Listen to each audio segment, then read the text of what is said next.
If you're facing a camera glitch after the iOS 26.2.1 update on your iPhone, so in this video I will show you how you can fix this issue. Now you might be experiencing a black screen issue or a frozen camera app on your iPhone.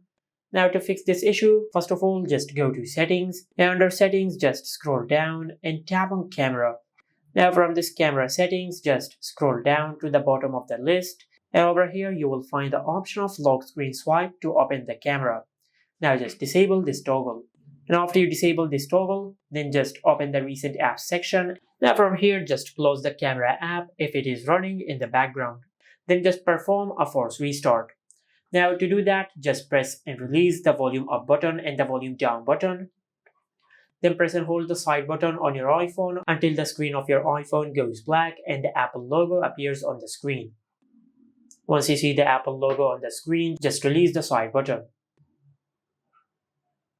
Now if you have done that and if your issue is still not fixed, then just open settings, and under settings just tap on general, and from here just tap on software update. Now just check if you have any software update available or not, because this is most likely a software glitch which will be fixed completely by a software update. And this is it. Make sure to like, comment and subscribe. Thank you for watching.